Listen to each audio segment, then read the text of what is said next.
اور سرگوشی بھی ایسی کرتے ہیں جس میں گناہ، زیادتی، رسول کی نافرمانی کی باتیں ہوں۔ تو ایک گستاخی اور شرارت ان منافقین کی یہ بیان ہوئی۔ اور جو سلام نبی کریم صلی اللہ علیہ وآلہ وسلم کو یہودی کیا کرتے تھے، منافقین کی جو عموماً یہود تھے، یہ بھی عادت تھی کہ جب آپ صلی اللہ علیہ وآلہ وسلم کی خدمت میں آتے تو براہ راست شرارتاً بجائے السلام علیکم کے دبی زبان سے السلام علیکم کہتے۔ اس کے متعلق آیت میں بتایا گیا کہ اے نبی صلی اللہ علیہ وآلہ وسلم، اللہ نے تو آپ کو دوسرے انبیاء کے ساتھ یہ دعائیں دیں، جسے سلام علی المرسلین، سلام علی عبادہ الذین اصطفیٰ، اور مومنین کی زبانوں سے کہلوایا السلام علیکہ ایہا النبی ورحمۃ اللہ وبرکاتہ۔ مگر یہودی جب آپ کے پاس آتے ہیں تو بجائے السلام علیکم کے دبی زبان سے السلام علیکم کہتے ہیں، جو ایک بد دعا ہے جس کے معنی ہے نعوذ باللہ تمہیں موت آئے۔ گویا اللہ نے جو سلامتی کی دعا آپ کو دی تھی، یہ اس کے خلاف بد دعا دیتے تھے۔ پھر آپس میں کہتے کہ اگر یہ واقعی رسول ہیں تو اس کہنے سے ہم پر فوراً عذاب کیوں نہیں آتا؟ اس کا جواب دیا گیا حسبہم جہنم، یعنی جلدی نہ کرو، ایسا کافی عذاب جہنم کا آئے گا جس کے سامنے دوسرے عذاب کی ضرورت نہیں رہے گی۔ احادیث میں یہود کے متعلق آیا کہ نبی کریم صلی اللہ علیہ وآلہ وسلم کی عادت تھی کہ جب کوئی یہودی السلام علیکم کہتا تو آپ صرف وعلیک فرماتے، اور اس طرح السلام علیکم کی بد دعا انہی پر پلٹ جاتی۔ اس کے بعد مسلمانوں کو ہدایت کی جاتی ہے کہ سچے مسلمانوں کو منافقین کی عادت سے بچنا چاہیے اور ان کو کبھی منافقین کی سی حرکتیں خود بھی نہیں کرنی چاہیے۔ تو اس لیے جو چیز غلط ہے اس سے اپنے آپ کو خود بچانا ہے۔ اگلی آیات کو دیکھیں، یا ایہا الذین آمنوا اذا قیل لکم تفسحوا فی المجالس فافسحوا یفسح اللہ لکم وَإِذَا قِیلَ انشزوا فانشزوا یرفع اللہ الذین آمنوا منکم والذین اوتوا العلم درجات واللہ بما تعملون خبیر۔ اے ایمان والو، جب تم سے کہا جائے کہ مجلس میں جگہ کھول دو تو تم جگہ کھول دیا کرو۔ اللہ تعالیٰ کو کھلی جگہ دے گا تمہیں، اور جب یہ کہا جائے کہ اٹھ کھڑے ہو تو اٹھ کھڑے ہوا کرو۔ اللہ تعالیٰ تم میں ایمان والوں کے اور ان لوگوں کے جن کا علم عطا ہوا درجہ بلند کر دے گا، اور اللہ تعالیٰ کو سب اعمال کی پوری خبر ہے۔ تو دیکھیں شان نزول کے بارے میں آتا ہے کہ ان آیات میں یہ شان نزول ہے کہ ایک بار صلی اللہ علیہ وآلہ وسلم مسجد کے چھپڑ کے نیچے تشریف رکھتے تھے۔ مجلس میں مجمع زیادہ تھا، جگہ تنگ تھی، اور حضور صلی اللہ علیہ وآلہ وسلم کی عادت مبارکت تھی کہ جو مہاجر اور انصار بدر کی لڑائی میں آپ کے ساتھ تھے، آپ ان کی بڑی عزت اور تکریم کیا کرتے تھے۔ اس دن اتفاق سے چند بدری صحابہ ذرا دیر سے مجلس میں آئے اور بیٹھنے کو جگہ نہیں ملی۔ وہ حضرات اس امید پر کھڑے رہے کہ ذرا مجلس میں کشادگی دیکھیں تو بیٹھ جائیں، لیکن اہل مجلس میں سے کوئی اپنی جگہ سے ہلا بھی نہیں، جو ان بدری صحابہ کے لیے جگہ ہو جاتی۔ حضرت صلی اللہ علیہ وآلہ وسلم نے جب یہ دیکھا تو نام لے لے کر بعض اہل مجلس کو اٹھنے کے لیے فرما دیا اور ان کی جگہ بدری صحابیوں کو بیٹھنے کے لیے فرمایا۔ جو اہل مجلس کھڑے کیے گئے تھے ان کو برا لگا اور منافقین کے ہاتھ شغل میلہ آ گیا، تو تان کرنے لگے کہ یہ کون سے انصاف کی بات ہے کہ جو لوگ شوق سے پہلے آئے، اپنے نبی کی قریب جگہ لے لی، اطمینان سے اپنی جگہ بیٹھے تھے، انہیں تو اپنی جگہ سے کھڑا کر دیا اور دیر سے آنے والوں کو جگہ دے دی۔ یہ کیا عدل و انصاف ہے؟ ادھر نبی کریم صلی اللہ علیہ وآلہ وسلم نے دعا فرمائی تاکہ کھڑے ہونے والوں کے دل میں میل نہ آئے کہ اللہ تعالیٰ اس شخص پر رحم فرمائے جو اپنے بھائی کے لیے مجلس میں جگہ کھول دے۔ اس ارشاد نبوی صلی اللہ علیہ وآلہ وسلم کو سنتے ہی صحابہ نے فوراً خود بخود اپنی جگہ سے ہٹنا اور آنے والوں کو جگہ دینا شروع کر دیا۔ اس پر یہ آیت نازل ہوئی اور اہل ایمان کو کچھ مجلس کے آداب تعلیم فرمائے گئے۔ مجلس کی آداب کے بارے میں آتے ہیں، نبی کریم صلی اللہ علیہ وآلہ وسلم نے حدیث میں یہ ہدایت کی نمبر 1 پوائنٹ کہ کسی کو اٹھا کر اس کی جگہ نہ بیٹھے، بلکہ تم لوگ خود دوسروں کے لیے جگہ کشادہ کرو۔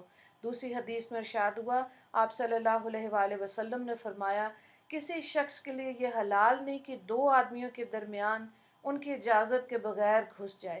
اس میں ہدایت آنے والوں کے لیے یہ وہ زبردستی مجلس کے اندر نہ گھسے اور کسی کو اٹھا کر اس کی جگہ بیٹھنے کی کوشش نہ کریں۔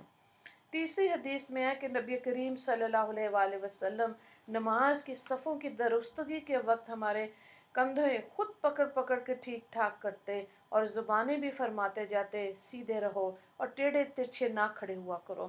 دانائی اور عقل مندی والے مجھ سے بالکل قریب ہیں، پھر درجہ بدرجہ۔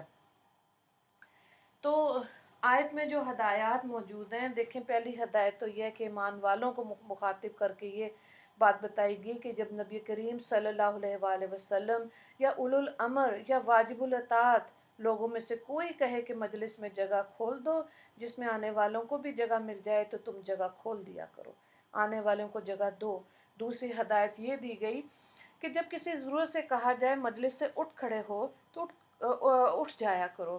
پھر آگے بتایا سچا ایمان اور صحیح علم انسان کو ادب تہذیب سکھاتا ہے، اور اہل علم اہل ایمان جس قدر کمالات مراتب میں ترقی کرتے ہیں اسی قدر جھکتے ہیں، اپنے کو ناچیز سمجھتے جاتے ہیں، اسی لیے اللہ تعالیٰ ان کے درجے اور ان کو زیادہ بلند کرتا ہے۔ یہ متکبر اور جاہل گنوار کا کام ہے کہ اتنی سی بات پر لڑے کہ مجھے یہاں سے کیوں اٹھا دیا، وہاں کیوں بٹھا دیا، یا مجلس سے اٹھ جانے کو کیوں کہا۔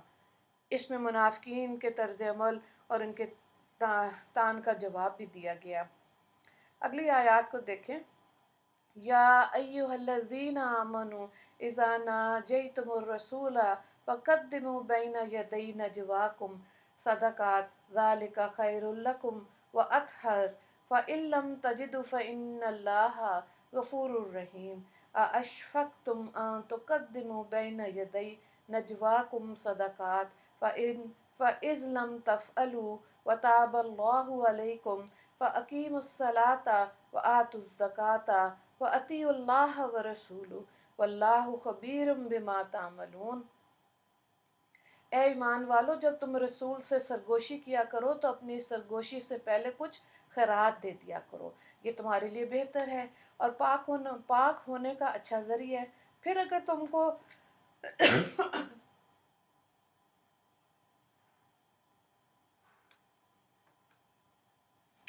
تم اس چیز پہ قدرت نہ رکھو تو اللہ تعالیٰ غفور الرحیم ہے۔ کیا تم اپنی سرگوشی کے قبل خیرات دینے سے ڈر گئے؟ تو جب تم نہ کر سکے اور اللہ تعالیٰ نے تمہارے حالات پر عنایت فرمائی تو تم نماز کے پابند رہو، زکوٰۃ دیا کرو اور اللہ اور اس کے رسول کا کہنا مانا کرو، اور اللہ کو تمہارے سب اعمال کی پوری خبر ہے۔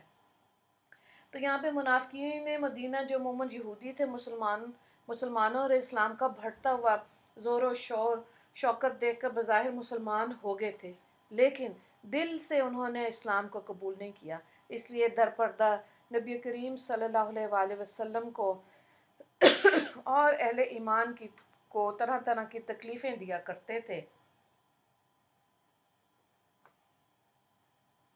ان کی ایذا رسانیوں کے ایک امر یہ بھی تھا کہ منافقین وقت بے وقت رسول اللہ صلی اللہ علیہ وآلہ وسلم سے سرگوشی کے لیے آ جایا کرتے تھے۔ منافقین بے فائدہ باتیں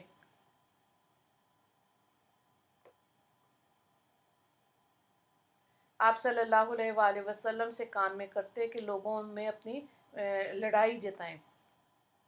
دیکھا دیکھی بعض مسلمانوں میں سے تو غیر مہم باتوں میں سرگوشی کر کے اتنا وقت لے لیتے تھے کہ دوسروں کو نبی کریم صلی اللہ علیہ وآلہ وسلم سے مستفید ہونے کا موقع نہ ملتا، یا کسی وقت آپ خلوت چاہتے تو اس میں بھی تنگی ہوتی تھی، لیکن حضور صلی اللہ علیہ وآلہ وسلم مروت اور اپنے اخلاق کریمہ کے سبب کسی کو منع نہیں فرماتے تھے۔